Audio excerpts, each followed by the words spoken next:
Yesterday I spoke about how the world puts no difference between the clean and the unclean. Most of you call or think that our Creator's commandments are wrong, and many of you call or think that they are a curse even.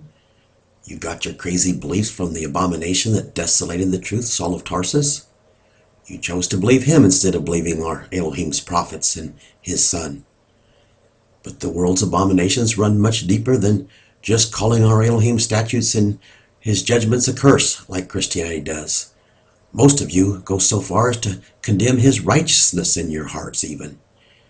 Most of you think that his commands for us to do things like purge out evil from our midst is evil to do so. Concerning the last days, Isaiah spoke in Isaiah 5, verse 16, Yahweh of hosts will be exalted in judgment. Elohim, who is holy, will sanctify righteousness. Most of you could care less about his righteousness because you have your own brand of righteousness that you carry around like a chip on your shoulder. He says here that you will be judged and his righteousness will stand. What judgment do you think that Isaiah is talking about in this verse that will exalt our Elohim? I will tell you, it is the same judgment that our Messiah said that all will be judged by in the last days. Yeshua said in John 12:48, He that sets me aside and does not seize my sayings has one that judges him. The word that I have spoken, the same will judge him in the last day. His name is the word of Elohim. It is his Father's word. He said that he was sent to bear witness to his Father's word. He is saying that if we set his Father's word aside, we will be judged by it. And only his righteousness that his word teaches will prevail when the dust settles. The writings of all of the prophets testify that this is what Yeshua said in this verse, and he testified to their writings. Just the fact that he fulfilled so many of their prophecies testifies that their writings are true. Our Creator tells us to purge out evil. He means for us to purge out evil when he tells us so. To do so is a commandment. To say that to do so is evil of the worst kind. Saying this or thinking this in your hearts is calling his word evil. Isaiah went on a couple verses later to say in verse 18, Woe to those who draw iniquity and sin with a false measuring line like a rope pulling a wagon. He is saying, woe to those of you who pull iniquity and sin into your midst by measuring it with a false and vain measuring rod. If your measuring line is false, you're pulling evil into your house with it. Our Elohim's word must be our measuring rod and not perversions of it. We have to obey it for what it says and let it measure all things. He must define right from wrong, and he does so through his word. It is the original sin of the garden to decide right from wrong on our own. Woe to those of you who have your own brand of righteousness that trumps our Elohim's righteousness. Who do you think you are anyway? And a group of people telling me just yesterday that I am the one who is wrong because I get angry at evil when it prevails and continues in my midst. Where is this found in the measuring rod? It is not. They measured me with their own measuring rod and their own righteousness and not with our Creator's word. It was amazing to listen to my accusers speak against my Father's instructions the way that they did, yet these same accusers still claim that they were bearing his name. The problem for them is they forsook his word to uphold their brand of righteousness that became their measuring line. This is exactly what Korah and his followers did when they went up against Moses and Aaron. They said to them, Who appointed you in charge? After all, we have our Elohim spirit as well. The problem for them was they were rising up against Moses and Aaron, and they were our Elohim's anointed. They disagreed with Moses even though our Creator spoke to him firsthand. Scripture says face to face. They were not just disagreeing with Moses and Aaron, they were disagreeing with our Elohim in doing so. I do not know what the subject matter was that day with Korah, and it's not important anyway. What is important is that we cannot be in disagreement with what our Creator says. We cannot live the sin of Adam and Eve and decide right from wrong for ourselves, because when we do, we are cut off from our Elohim. Isaiah went on to add, verse 20, Woe to them that call evil good and good evil, that put darkness for light and light for darkness, that put bitter for sweet and sweet for bitter. Woe to those who are wise in their own eyes and prudent in their own sight. It is amazing to witness people defending their righteousness. I will use parenting as an example today. We are commanded to rise up our children to obey our Creator's statutes and judgments. We are commanded to teach them to hate evil and to love good. I have had people tell me how to parent and tell me that they are the trained parents, and that they know how to raise up children, even though they themselves have grown children who continue to lie and willfully transgress against our Elohim. I'm not sure why they claim makes them the experts. They cannot even see their hypocrisy because they are prudent in their own understanding and wise in what they believe to be true. Their expertise is not based on the measuring rod, based on their own form of righteousness and what they think is right and what they think is good before his eyes.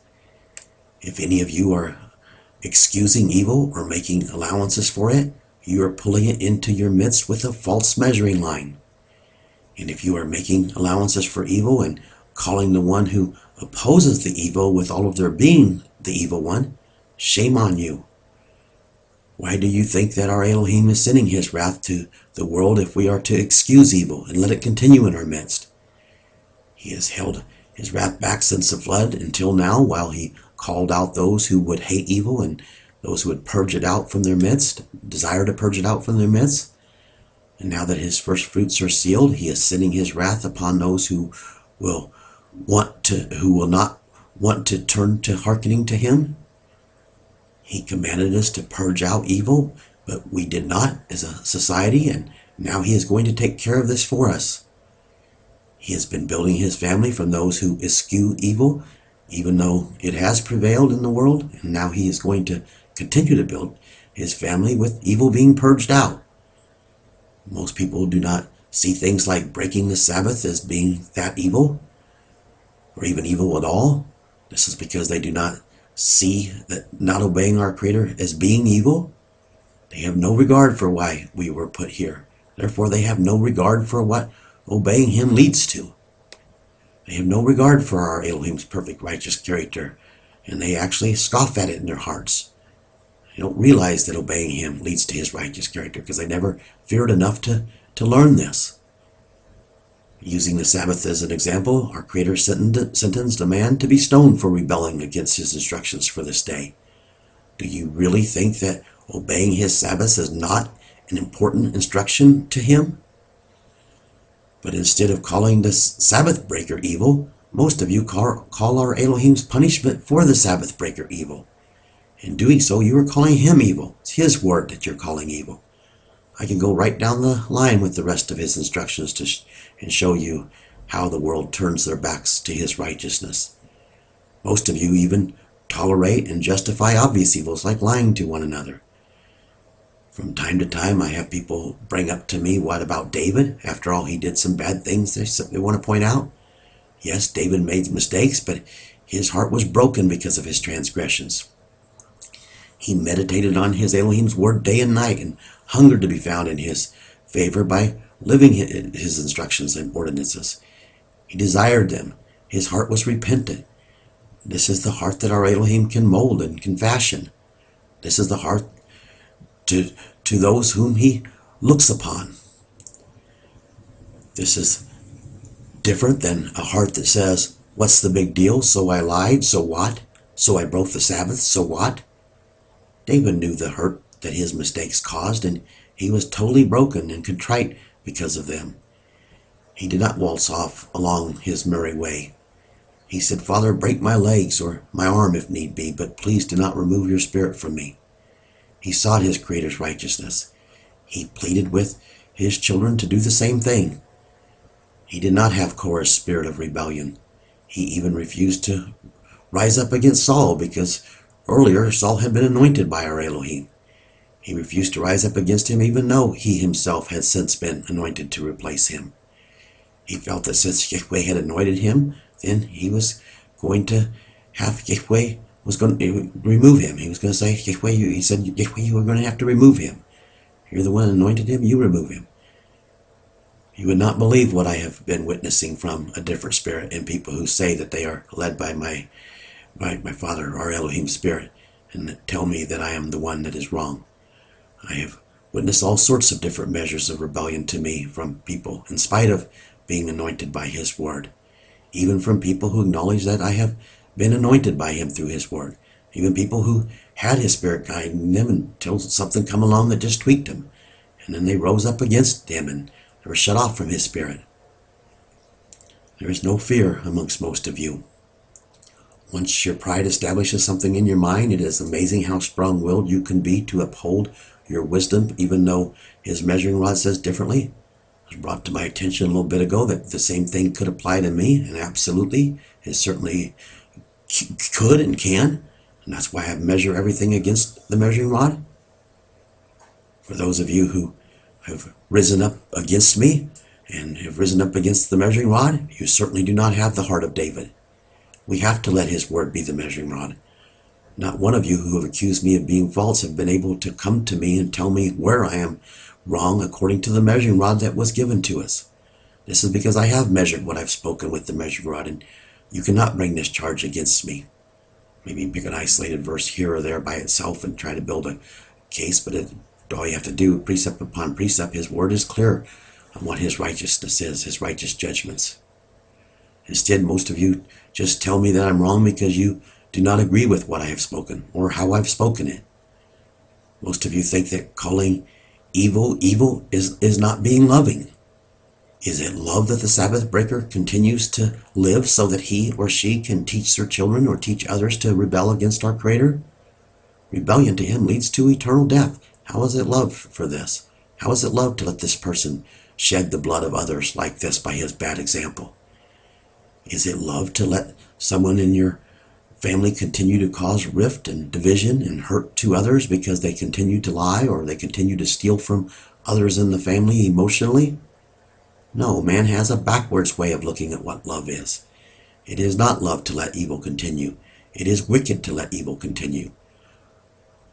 Most have a backwards way of looking at everything that is good versus evil because they have been programmed by their father the devil. Most have rejected our Creator's programming that would have taught them His righteousness. Because of this, most call good evil and they call evil good. But the good news is those who continue to do so will soon be purged out, and our Elohim's will finally be done here on earth as it is in heaven. We are just 165 days away from this happening and counting. The question for each of you is, how much affliction will it take to get you to stop calling good evil? How much affliction will you need to be heaped upon you to get you to stop calling evil good? Or will you need to die in your sins because you are too full of pride to admit that you have worshipped our Creator in vain hypocrisy? These are the questions that you should be asking yourself because His wrath is on its way to humble you.